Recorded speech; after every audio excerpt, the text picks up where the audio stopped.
Saludos, estimados amigos digitales, donde quiera que ustedes se encuentren. Reciban mi abrazo virtual, mi cariño, mi respeto y sobre todo mi agradecimiento por estar allí. Mi nombre es José Ríos Lugo, soy comunicador social. Este espacio se llama En Conversación con Ríos Lugo y es una producción del portal informativo El Reporte Global. Bien amigos, escuchamos allí de fondo un tema de esos maravillosos de nuestra serenata guayanesa, El Sapo, un tema sabroso de allá de la tierra de Bolívar, por allá del estado Bolívar. Bueno, seguimos entonces promocionando nuestra maravillosa, bellísima música popular venezolana. Serenata guayanesa, patrimonio de Venezuela. Así es. Amigos, esta noche voy a estar conversando, como fue anunciado en redes sociales, con el internacionalista Lauren Caballero. Tenemos muchísimas cosas que conversar con Lauren, que también es analista político. Es un joven analista político y dirigente también. Y bueno, vamos a ver qué nos dice Lauren de esta situación país. Vamos a darle acceso a la transmisión y a pedirle a Dios que el internet funcione bien, que no tengamos ningún tipo de problema para poder llevarle adelante esta conversación con Lauren Caballero, que está por allí. Buenas noches, Lauren. ¿Cómo estás? Hermano Lugo, ¿cómo te va? Muy bien, vale. ¿Me escuchas bien? Te escucho un poco entrecortado. Las comunicaciones no están muy buenas hoy. Sí. Bueno, vamos a intentar a salir adelante como podamos en esto. Aún no te oigo bien, se oye absolutamente entrecortado. Sí. Oye, eso sí está malo porque si no me escuchas, no puedes escuchar las preguntas que te quiero hacer. No Te me la hago escuchas nada. mejor. Ajá, Sí, ahí te escucho un poco mejor. El ajá. asunto es que no sé si esta no es la mía porque yo tuve que salirme de la casa debido a que se fue la luz y te podrás imaginar mirando en el carro y te estoy grabando desde el carro. Oye, sí, bueno, son las peripecias que tenemos que hacer los venezolanos para poder tratar de conectarnos. Bueno, vamos a intentar a ver si escuchan. Lo primero, Lauren, es lo que tiene que ver con el diálogo en México. ¿Qué evaluación haces de ese encuentro de un sector de la oposición y el gobierno de Maduro? Esperemos que me haya escuchado algo, Lauren. Creo que me estabas preguntando acerca de qué opinión me merece el tema de las negociaciones en México. Mira, bueno, en primera instancia decirte que yo soy partidario de que cualquier conflicto que tenga que ver con la problemática nacional sea dirimido mediante los mecanismos más civilizados, ¿no? Y uno de esos mecanismos que tiene la humanidad para dirimir conflictos y diferencias es precisamente la negociación. Y la negociación además es consustancial a la política y en consecuencia, bueno, digamos que es un paso adelante, a pesar de que, bueno, algunas personas podrán decir, no, pero es que, bueno, van 5 diálogos y no sé qué, hay conversaciones y no sé cuántas mesas. Sí, es cierto, pero los procesos políticos, los procesos sociales no son lineales y los conflictos no se resuelven de la noche a la mañana, ni es cierto que las problemáticas más sentidas de la gente se van a resolver de un plumazo, ¿no? Con la firma de un acuerdo, ni mucho menos. Pero siempre es positivo cuando las partes que se encuentran enfrentadas a tratar de buscar una solución que podría ayudar a salvar muchísimas vidas y a mejorar la calidad de vida de más, porque mira, la realidad nos arropa a todos, fíjate. El hecho de que yo esté aquí conversando contigo, porque en mi casa se fue la luz, porque en una parte del estado Vargas no hay luz, demuestra pues la terrible crisis social que padece el país, la terrible crisis de servicios que viven los venezolanos, entre otras grandes crisis que además también lamentablemente padecemos en el país.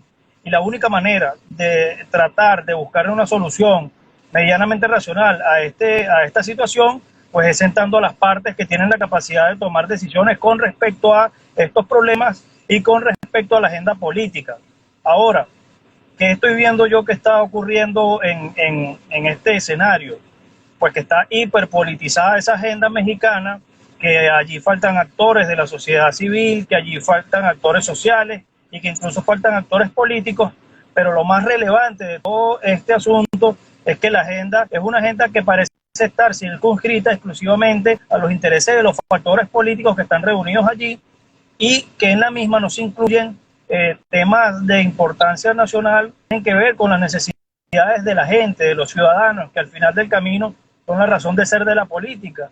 Y por eso me parece que esa agenda es una agenda muy pequeña, bastante restringida, digamos, por decirlo de alguna manera, egoísta, que pone sobre la mesa cuestiones como las sanciones económicas que le impiden al gobierno tener acceso a los fondos milmillonarios que tiene el país en el exterior, y que pone sobre la mesa también la posibilidad de sector de la oposición participe en elecciones, pero olvidándose de la problemática social, olvidándose del tema de las vacunas, del coronavirus, el tema de la crisis de servicios generales que padece el país, el tema, mira, es demasiado compleja la agenda social como para que exclusivamente en México se negocien unas elecciones y la liberación de unos fondos, digamos, del oro venezolano o de capital venezolano que esté en el Banco de Inglaterra o el tema de Citgo, que no estoy diciendo que no sean importantes. Lo que quiero decir con esto es que esos asuntos podrían negociarse a la par que se trabaja en la agenda social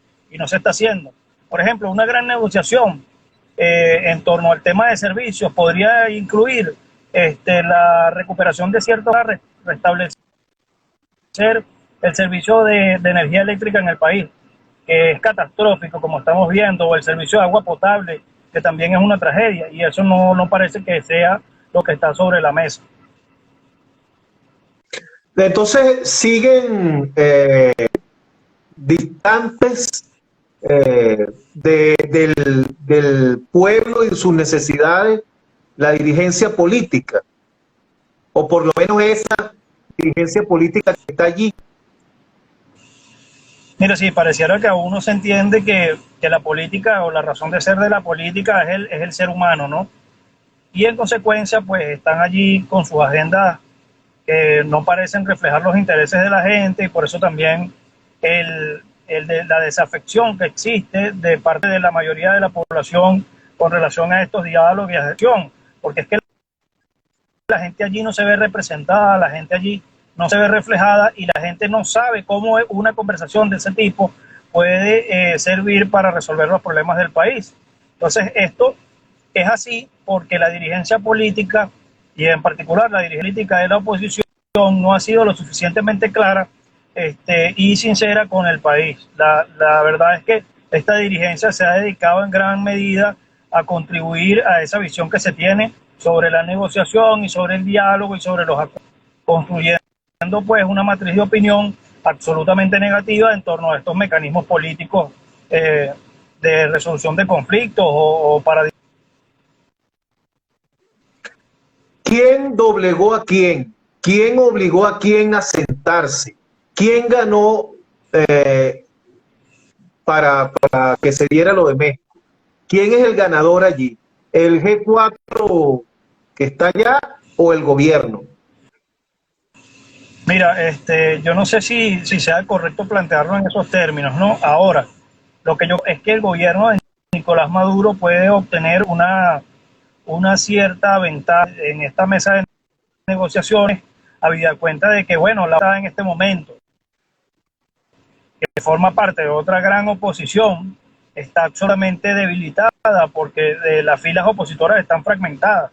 Hay una división profunda en la oposición, hay una confrontación entre diversos actores de la oposición, usan mutuamente cualquier cantidad de barbaridades y eso genera desconfianza por parte de la gente, hacia esos actores y le permite al gobierno en este momento sentarse allí, obtener, digamos, alguna de la torta que se negocia. Entre esa parte importante de la torta, lo que más le interesa en este momento al gobierno es de los fondos que están bloqueados en el exterior.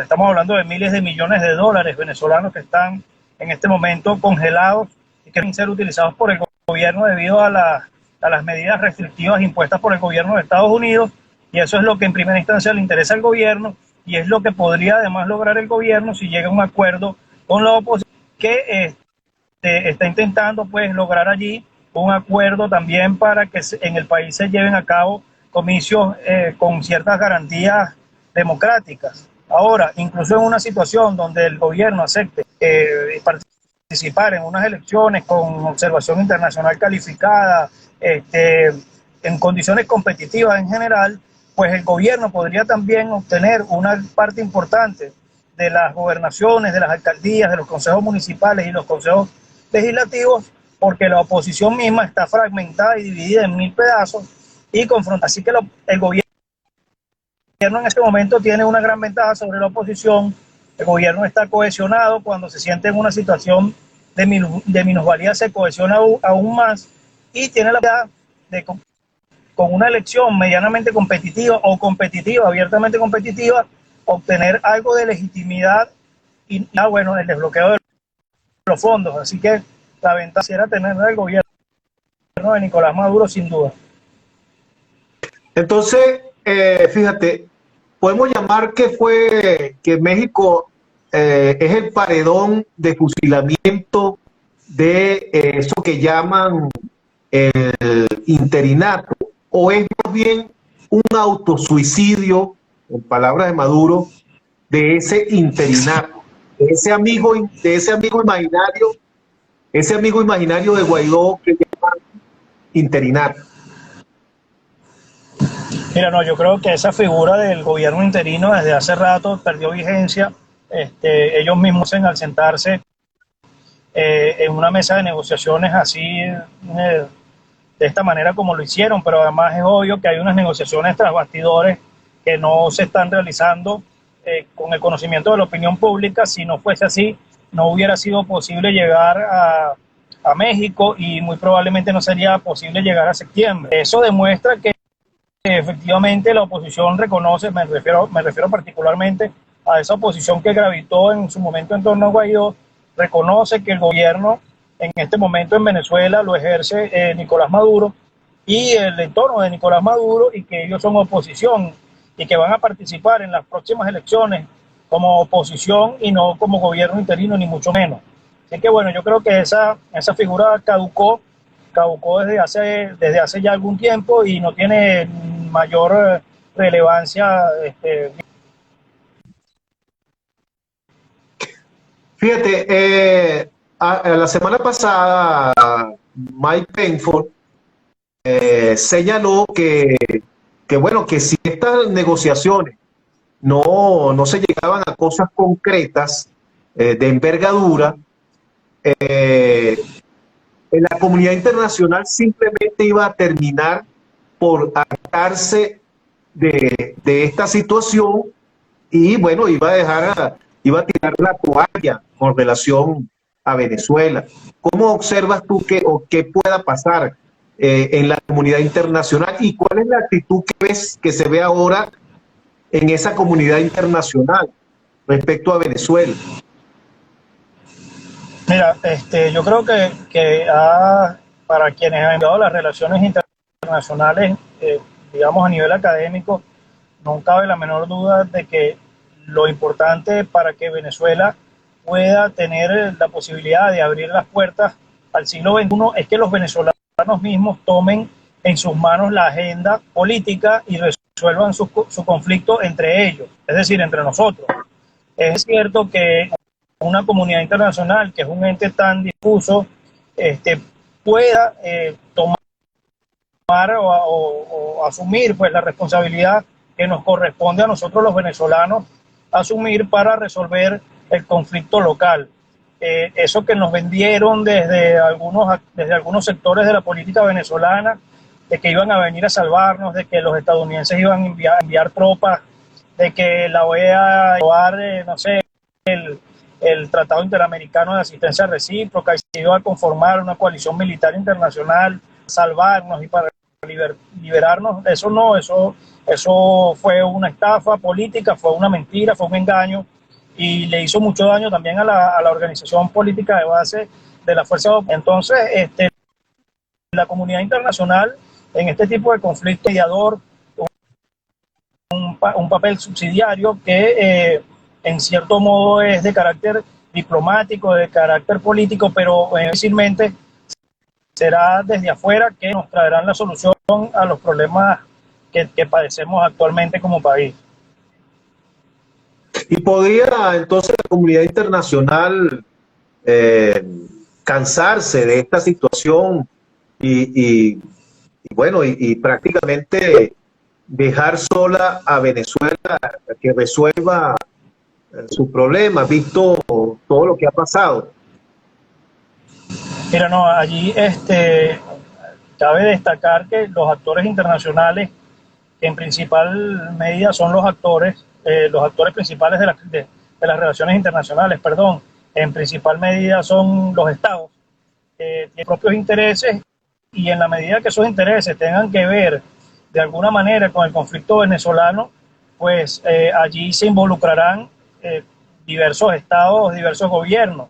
Por ejemplo, los estadounidenses tienen muchos intereses en territorio venezolano, les conviene desde el punto de vista geopolítico tener algún tipo de presencia en el conflicto y por consiguiente yo veo bastante lejana la posibilidad de que este país particularmente se retire de la mesa de negociaciones o se aparte completamente del conflicto, como no lo ha hecho con Cuba, como no lo ha hecho con Nicaragua, como no lo ha hecho en otras latitudes, pero queda también claro que por más intentos de ayudar que tengan cualquier país y región o más allá del continente o de intervenir incluso directamente como en otras circunstancias se ha hecho, eso no va a cambiar absolutamente nada mientras que los venezolanos no sean capaces de dar un paso adelante para tratar de resolver la problemática local con los medios que tenemos a la mano. Sin esa voluntad, sin ese empeño, sin la constancia de los propios venezolanos, no va a haber posibilidad alguna de salir de este atolladero en el que nos encontramos. Cada vez que se ha dado un proceso de diálogo. Yo quería señalar, porque es que normalmente se entiende la comunidad internacional, ¿no?, como un ente abstracto que está por encima del bien y del mal, y la gente olvida que, bueno, que precisamente son los estados, los países, los gobiernos, quienes en mayor medida hacen las relaciones internacionales, ¿no? Y esa comunidad internacional de actores dispuesta por una cantidad de intereses contrapuestos. Esos intereses son los que mueven el accionar exterior de un determinado actor. Es decir, la política exterior de los Estados Unidos hacia Venezuela responde a un interés nacional que es el interés nacional de los estados. Es decir, es una cuestión de intereses que ver con el hecho de que ellos sean buenos ni nada por el estilo, sino que tienen más que ver con intereses de carácter estratégico de ese país. Es lo mismo que ocurrió recientemente en Afganistán, hace 22 años, hace 20, recuerdo bien, bueno, en 2000 o 2002 por ahí, ocurrió lo que ocurrió en Medio Oriente con la presencia de los estadounidenses y apenas hace unos días nos estamos dando cuenta de que todo aquello fue una catástrofe y de que, bueno, lamentablemente la presidencia y de los europeos en ese país, pues lo que ocasionó fue un daño mayor de lo que se habría pensado en su momento, ¿no? Entonces, no es cierto que ningún Estado interviene en otro por una razón humanitaria o por una razón filantrópica. Se hace por intereses puntuales, se hace por conveniencia desde el punto de vista geopolítico, se hace a veces incluso hasta por negocios, pero jamás se hace para salvar la vida de la población local. Eso en la mayoría de los casos, y la historiografía política comparada lo demuestra, lo que genera es el efecto contrario: mayor mortandad, un mayor éxodo de desamparada, pero nunca la liberación de la población ni nada por el estilo.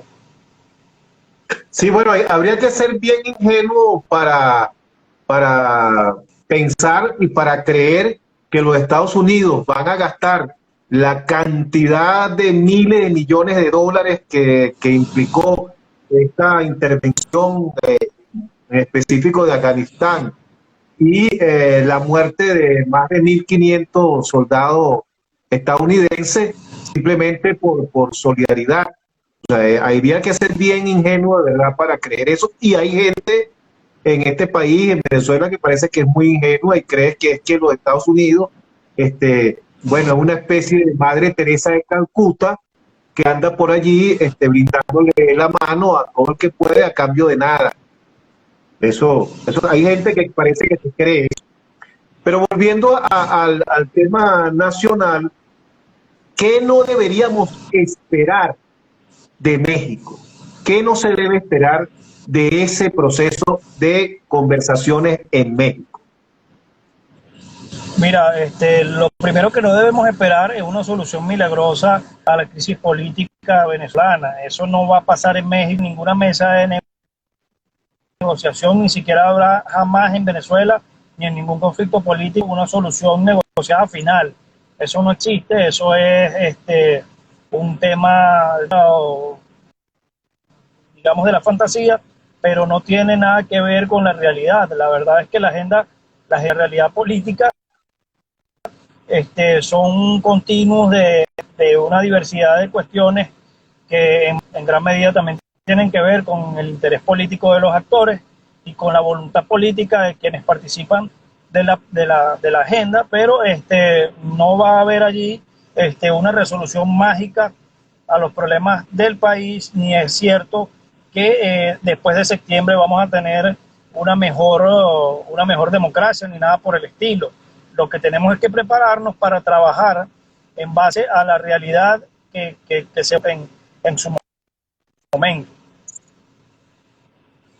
Fíjate, Laure, para entender de algunos, entre los cuales me cuento, ya para el gobierno, el G4 y Guaidó, que lo representa, no tiene ningún interés, porque ya lograron lo que ellos querían, que era precisamente el reconocimiento de ese sector de que Nicolás Maduro es el presidente de la República. Y ya eso sucedió en México con la firma de ese memorándum allá.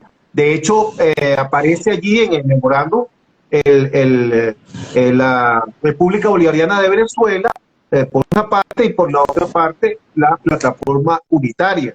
No aparece por ningún lado gobierno interino. Entonces ya el gobierno de Nicolás Maduro con ese grupo completó lo que le interesaba, que era que reconociera que él es el presidente de la República y que ellos son oposición. Por eso Nicolás Maduro, la semana pasada, pidió un diálogo directo con Estados Unidos, porque es que ese grupo no tiene la capacidad de decidir sobre las sanciones. O sea que ya visto esto, si fuese así, como yo lo estoy planteando, si esa lectura fuese la real, entonces de México no se puede esperar nada concreto, porque ¿qué tiene esa oposición que ofrecerle al gobierno que le interese, que le gobierno y que ella pueda lograr? Porque ya lo único que tenía ya lo entregó, que es el reconocimiento al gobierno. Mira, los reconocimientos per se no significan absolutamente nada si los mismos no representan algo concreto. Cuando me refiero a algo concreto, me refiero a cuestiones como la posibilidad de que el gobierno tenga acceso a unos fondos que están bloqueados en el exterior y que son millonarios en dólares y en activos en general. Esos activos, querrámoslo o no, en cierta medida tienen algo que ver con las maniobras o la capacidad de acción política que tienen estos sectores de la oposición venezolana, de los Estados Unidos, Unidos. Y si los estadounidenses se entienden, es con este sector, pues al gobierno no le queda más remedio también con ese sector de la política al que los estadounidenses han reconocido como la oposición legítima o como ellos quieran llamarlo. Entonces, si bien es cierto que en un principio el hecho de que el gobierno de Nicolás Maduro haya logrado sentarse de negociaciones en México a este sector de la oposición y haya la oposición aceptase que el gobierno de Venezuela es el gobierno de Nicolás Maduro, y eso es un triunfo para el gobierno, no es menos cierto que realmente lo que se da en este momento en esa mesa, o lo que está buscando en esa mesa el gobierno de Nicolás Maduro, es la liberación de los fondos. Y para que esos fondos sean liberados, la oposición venezolana, entre otras cuestiones, está pidiendo en primera instancia la posibilidad de que haya unas elecciones creíbles desde el punto de vista de la competencia democrática. Otros asuntos, ¿no? Pero eso que está en la pirámide, a tal punto que muchos de los actores políticos que regresaron al país porque estaban inhabilitados o porque estaban exiliados o porque se habían ido huyendo pues, de una persecución política que habría que ver, eso es otra cuestión que será para otra entrevista, si esa persecución política era real o no, pero bueno, en muchos casos sí era real. Bueno, han vuelto al país y algunos de ellos son candidatos.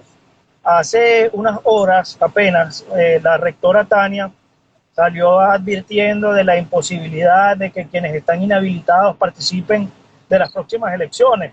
Sin embargo, eso también es una carta de negociación del gobierno y la van a utilizar muy bien en el próximo encuentro, y seguramente la están utilizando ya mismo en los encuentros que se están llevando a cabo, encuentros de los que no participa el común de la población, entre los cuales nos incluimos tú y yo. Así es. Los encuentros encapuchados. Pudiéramos llamarle. Sí.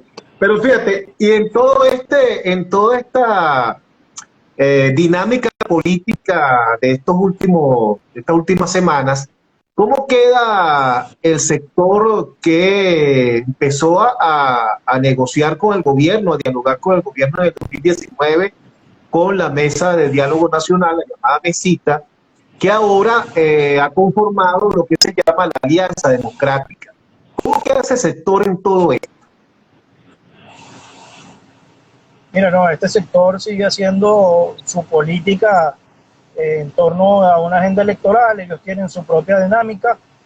Creo que, bueno, habría que analizar esa agenda también, porque es evidente que ese sector de oposición en cierta medida favorece pues con su accionar al gobierno, en tanto y en cuanto no ha logrado acercarse al otro sector de la oposición que conocemos todos popularmente como el G4.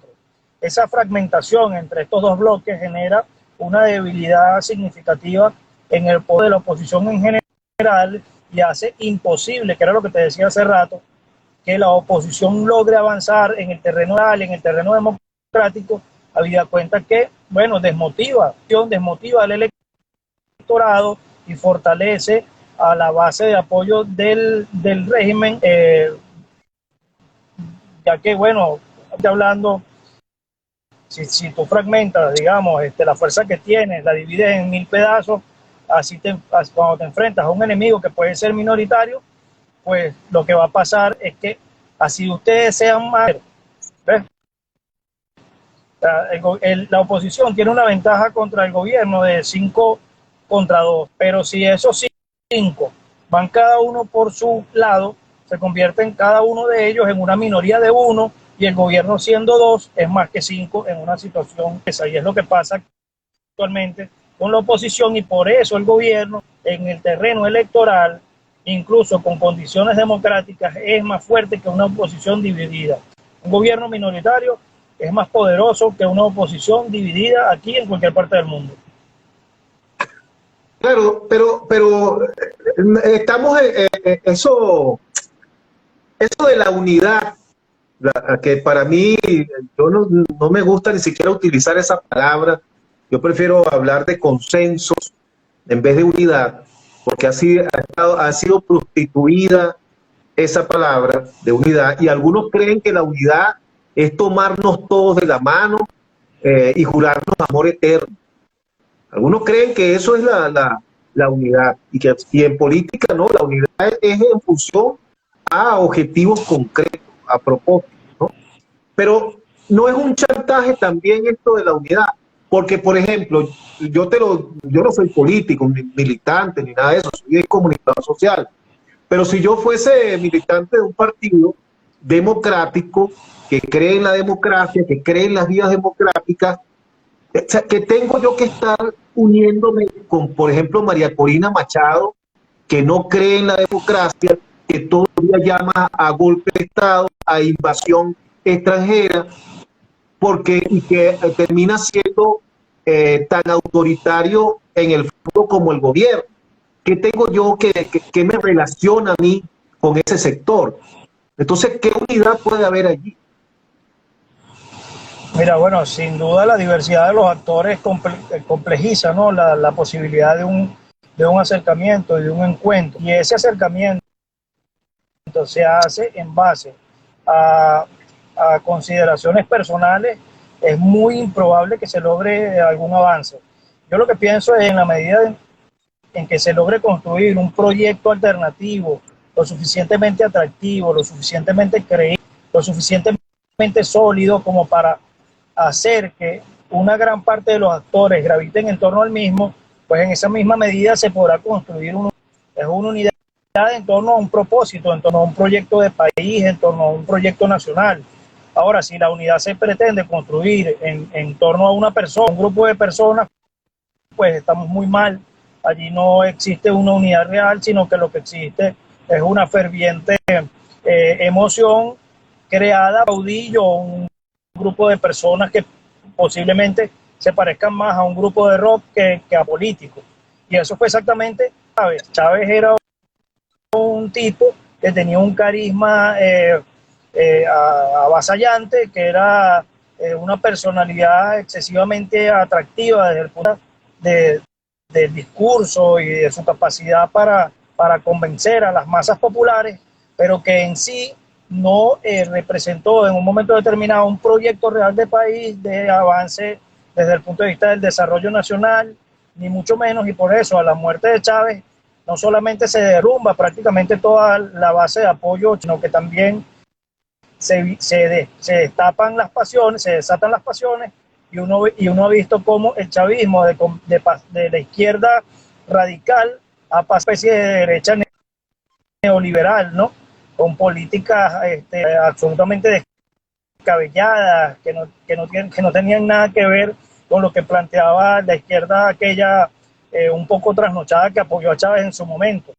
De allí, entonces, se pasó a los bodegones en dólares, imagínate tú, de los mercales que vendían alimentos subsidiados por PDVSA para las clases populares, se pasó a los bodegones que venden alimentos y enseres y víveres en dólares para las clases más pudientes, que efectivamente, para nadie es un secreto que en este país esas clases pudientes y poderosas desde el punto de vista económico, en su mayoría están afiliadas en cierto modo a algún ente gubernamental o a algún espacio de poder de gobierno.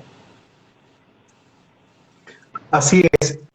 Fíjate, Laure, la situación, no podemos concebir, quienes hemos estudiado la política y la historia venezolana y universal, no se puede concebir una democracia sólida si no existen partidos políticos sólidos. En este momento, en Venezuela, más que partidos políticos, pareciera que tenemos compañías anónimas con un dueño o clubes de amigos y enemigos. Eso es lo que pareciera que tenemos hoy en el país, en vez de partidos políticos. De manera que si no contamos, repito, con un partido político sólido, y en este momento no los hay, y la gente no es tonta y la gente lo sabe, y fíjate que las últimas encuestas dan que el 0,92%, el 0,92% de la población confía en los partidos. Apenas un 0,92%. Eso es muy contundente. Entonces, ¿cómo podemos aspirar a crear un proyecto país, a que se dé una unidad perfecta, eso que llaman la unidad perfecta, para enfrentar al gobierno y salir airoso? Y la situación de los partidos en este momento es un absoluto desastre. Y bueno, mira, eso es algo que tiene ahora ocurriendo ya, ¿no?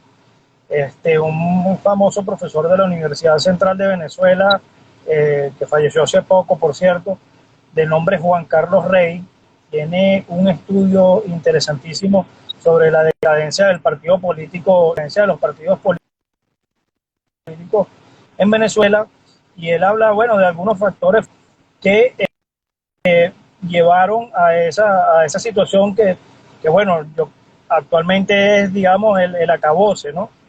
Y uno de esos factores es lo que te venía comentando hace rato, el personalismo. Cuando los partidos dejan de ser organizaciones en las que sus afiliados militan porque creen en una idea, porque creen en esto, porque tienen una determinada dirección desde el punto de vista del objetivo político a lograr, y se convierten en club de fans de una figura carismática, pues en ese momento el partido político muere y se convierte en una especie de franquicia, ¿sí? Efectivamente, con McDonald's, con sus respectivos Ronald McDonald's, y bueno, cada quien defiende su espacio, su parcela, y defienden también a su ídolo, y el proyecto pues muere allí y nace lo que en Venezuela no ha terminado de morir, que es el caudillismo, que lamentablemente nos ha traído a esta actual situación.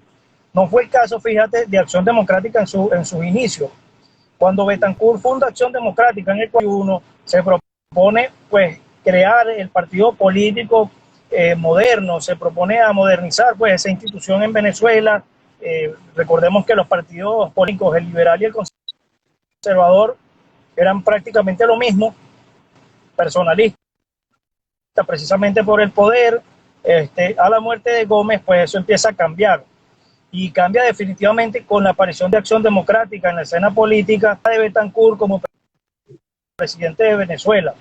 Y lo vamos a ver muy significativamente luego, cuando, teniendo la oportunidad el propio Betancourt de volver a ser presidente, luego de que tuvo su primer mandato, luego de haber ganado las elecciones en el 58, pues no lo hace, sino que permite que fluya la vida partidista del país, la vida republicana. Incluso se da el lujo de permitir que Acción Democrática se divida y que el partido de oposición, en este caso COPEI, llegue al poder con su candidato Rafael Caldera, y eso, digamos, dinamizó de alguna manera la democracia venezolana, o sentó las bases de lo que sería la democracia venezolana desde el 58 hasta el 98, que fue republicana. Y en el 98 esa alternabilidad llegó hasta a su cenit cuando el teniente coronel Hugo Rafael Chávez Frías gana la presidencia.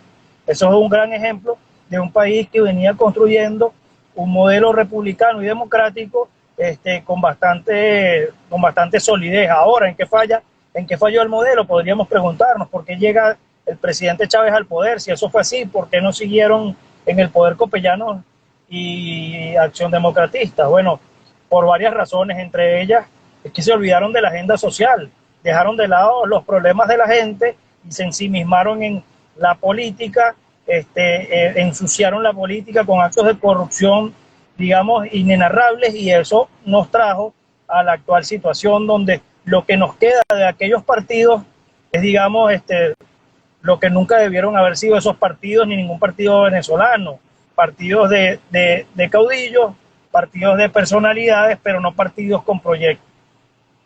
Eso nos aleja efectivamente, bueno, como tú decías, Lugo, de la democracia, porque frente a un proyecto político autoritario, tú no puedes presentar otro como alternativa a otro proyecto autoritario o caudillista. Tú tienes que presentar un proyecto democrático, alternativo y republicano. Si es activa, ¿no? Si es más de lo mismo, bueno, tú presentas lo que se te ocurre. Así es. Por cierto, quiero aclarar que, porque nombré a María Corina Machado, pero yo no tengo nada personal contra ni María Corina ni contra Guaidó ni el G4. Ahí lo adverso en cuanto a su forma de pensar y a su forma de actuar, pero en lo particular yo no tengo ningún tipo de, de inadversión en lo personal con ninguno de estas figuras, ¿no? Yo sí cuestiono constantemente su accionar y su falta de coherencia. Bueno, en el caso de María Corina no es falta de coherencia porque ella siempre ha mantenido una misma posición que es esa de la fuerza, salir esto por la fuerza. Siempre se ha mantenido ahí.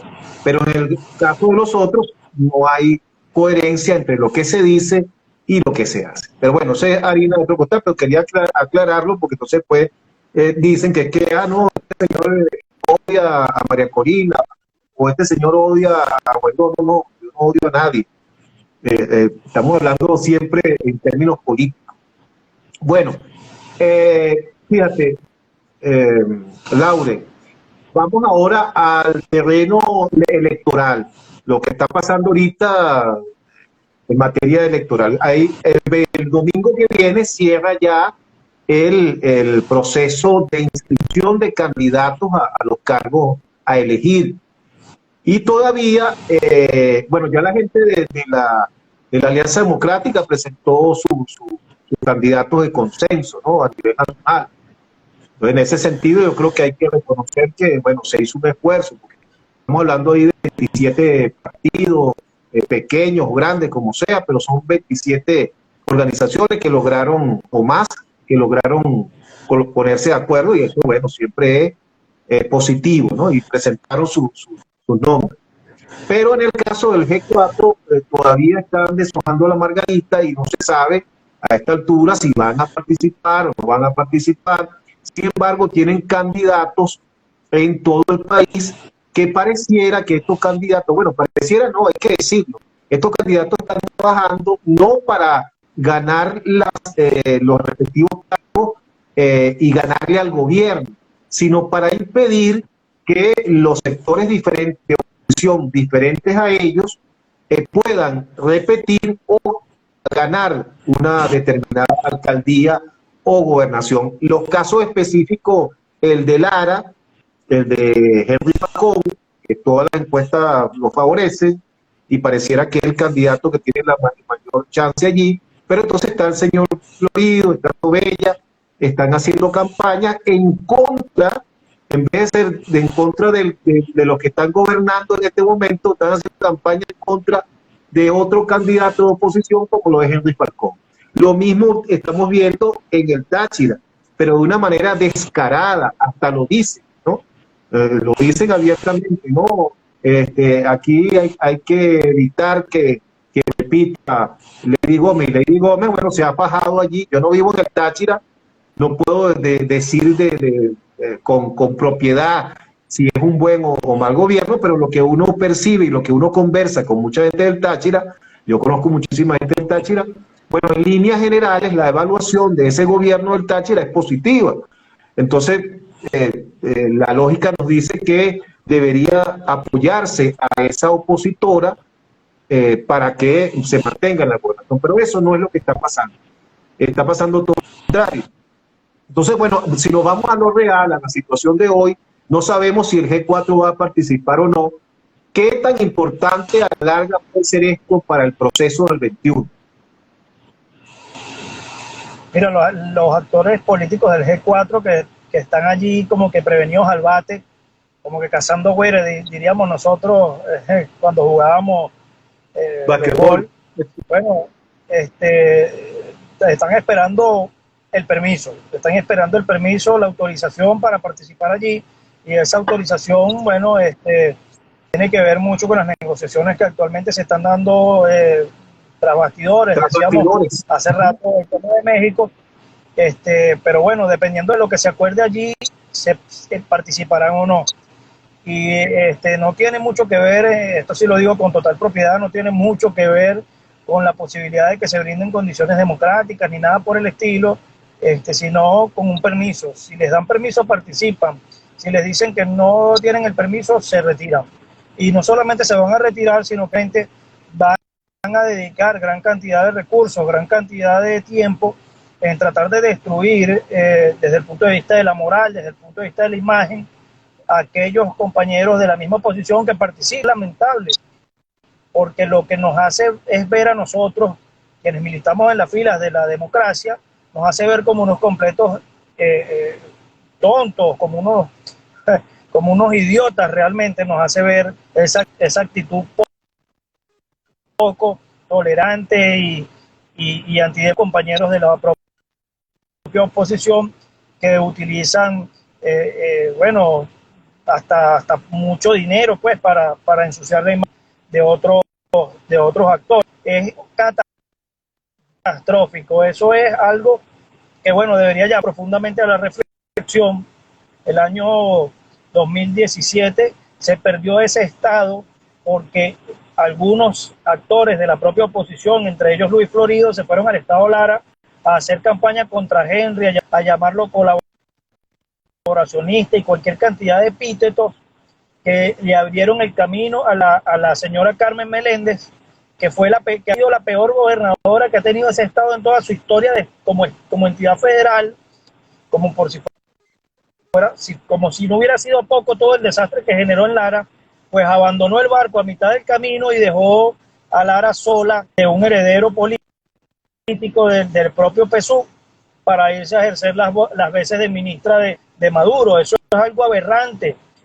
Si los larenses irán a caer nuevamente en ese juego y se irán a dejar embaucar políticos que vienen a hacer política de turno en lugar de apoyar a un hombre que ha sido y que ha demostrado que hace una labor con las uñas, pero que la hace y que ha construido en Lara, o que llegó a construir en su momento en Lara, un estado de lo que era una gestión, de gobierno como alcalde 2 veces, luego lo hizo como gobernador y llegó a la gobernación con el apoyo tanto de chavistas como de opositores por una única razón, y es que tenía un discurso, o tiene un discurso y una actitud que no es sectaria, que tiene un discurso y una actitud que no es revanchista, y que tiene un discurso y una actitud que no cala ni en los polos radicales mejor dicho, ni en los extremos radicales, ni en fantasía. O sea, ni a los radicales del gobierno les gusta, ni les gusta con los radicales de oposición. Pero bueno, habría que ver qué ocurre de aquí al 21 de noviembre. Ahora, el 22 de noviembre, Laura, ¿qué nos puedes decir del 22 de noviembre, el día después, el famoso día después? Alguna gente están hablando desde ahorita, se están planteando en esta suerte de que todavía sigue del Maduro vete ya, se están planteando el revocatorio, activar el revocatorio el año que viene, que es cuando nace el derecho, a partir del 10 de enero del 2000. Pero el día 22, ¿qué podemos esperar el día después del 21? Mira, con las condiciones actuales lo que podemos esperar es una gran fiesta pesuvista, ganando prácticamente todas las gobernaciones del país, el mapa de Venezuela vistiéndose de rojo desde el punto de vista electoral. Y bueno, eso va a ser trágico y lamentable. No termina en el cortísimo plazo de ponerse de acuerdo respecto a cuál va a ser la vía o la ruta que van a tomar y cómo van a hacer para volver a convencer al país de que es participación electoral para ir ocupando espacio en una estrategia de contención frente a un gobierno que es absolutamente inepto en el manejo de la cosa pública. Y eso no lo están haciendo, y por eso te digo que lo que podemos esperar para el día 22 de noviembre es un avance más del gobierno de Nicolás Maduro en todos los espacios de gobierno. Me refiero a los espacios de gobierno regionales, locales, pero también a los cuerpos deliberantes, donde tenemos que incluir a las cámaras legislativas de los estados y a los consejos municipales de todo el país. Eso es absolutamente catastrófico, eso es una tragedia para las fuerzas democráticas, pero que no tiene absolutamente nada que ver con el poder que pueda tener o no el gobierno, sino que es de oposición por incapaz de ponerse de acuerdo, por incapaz de entender la política como una cuestión que va más allá de intereses sectoriales y de agendas egoístas, y por eso lamentablemente no hemos podido avanzar, sino que lo que hemos hecho es retroceder y retroceder hasta un punto en el que, bueno, la oposición venezolana hoy, desde el punto de vista de la dirigencia, se encuentra extremadamente debilitada, extremadamente disminuida. Y bueno, seguiremos por ese camino en la medida que no hayan acuerdos en la propia oposición. Ahora, tratar de venderle al país la posibilidad de que participemos en un referéndum revocatorio con esas mismas condiciones es absurdo. ¿Qué gobierno se va a medir con una oposición que se encuentra en unas condiciones tales? Ninguno, ni siquiera un gobierno democrático, una medición de ese tipo. No lo aceptaría por una simple y sencilla razón, porque es que políticas no tiene la capacidad de obligar a ese gobierno, ni a un gobierno democrático, a que en una elección abierta, bueno, para perder el poder. Pues. En este caso, para nadie es un secreto que el gobierno actual tiene un rechazo de más del 85% de la población. Tenemos un presidente que gobierna con el odio del pueblo en sus espaldas, pero que está ahí gobernando. Una oposición que no ha sabido ganarse el amor del 85% del pueblo, la desafección de las grandes mayorías, el rechazo de la gente. ¿Por qué? Porque su agenda no es la agenda de la gente. Su agenda es su agenda, valga la redundancia, es decir, su agenda es una agenda egoísta de sus intereses personales, de sus negocios personales. Y eso, si no cambia, pues lamentablemente nos va a mantener en la actual situación o nos va a llevar a una situación mucho peor.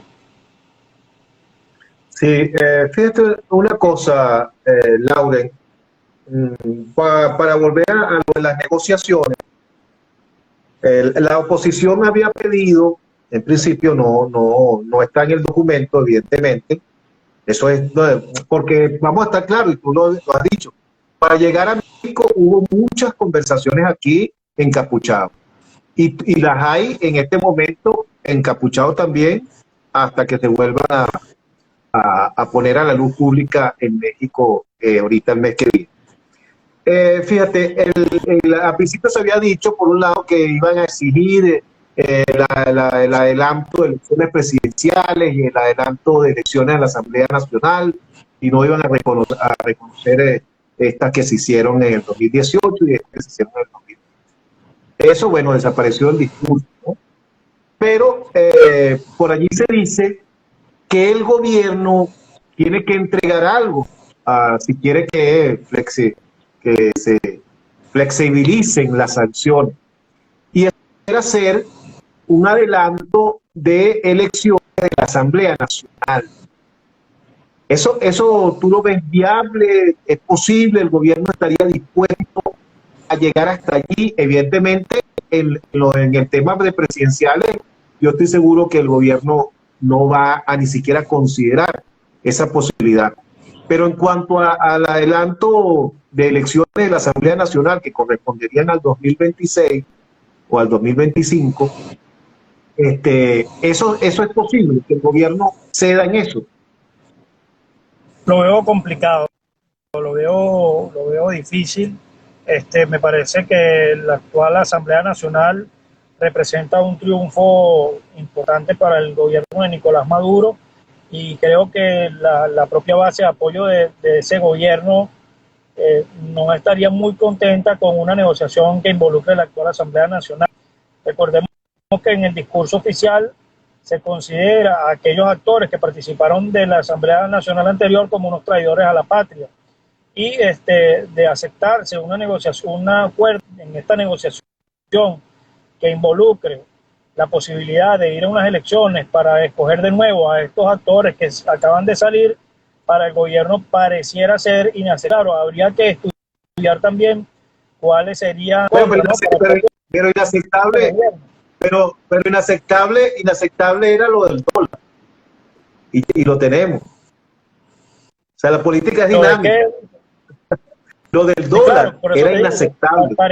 pareciera inaceptable, y por eso te digo que depende también de la agenda que está sobre esa y de cuál es el interés real del gobierno en este momento, más allá de los fondos que están bloqueados en el exterior. Ahora, lo que yo sí creo que puede ocurrir, que es lo que está más cercano a la realidad, es que se garantice que las elecciones que están por venir se lleven a cabo con cierta flexibilidad democrática para que pues la oposición tenga la posibilidad de obtener algunos espacios de gobierno regional, los cuales están bastante picados porque la oposición en las condiciones actuales no pareciera tener la fuerza suficiente para medir contra el gobierno por sus propias divisiones internas y por su propia confrontación. De tal manera que el gobierno, como dije en un principio, estaría ganando no solamente en el terreno político, sino en el terreno económico también, ya que lograría el peo de cierta cantidad de fondos de Venezuela en el exterior y además ganaría la mayoría de las gobernaciones y la alcaldía, a la vez que esa victoria tendría el respaldo de la observación internacional calificada que garantizaría en este caso.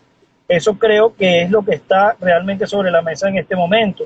Las otras fantasías que nos han vendido, revocatorio, que si el adelanto de las elecciones presidenciales, no son más que una excusa de un sector de la oposición que no tiene cara, que no tiene moral para ver a la gente a los ojos y decirle, mira, nosotros vamos a negociar porque es necesario negociar, porque la negociación en sí misma, además de ser un mecanismo, es un fin también, porque ese es algo sin el cual la política no tiene razón de ser.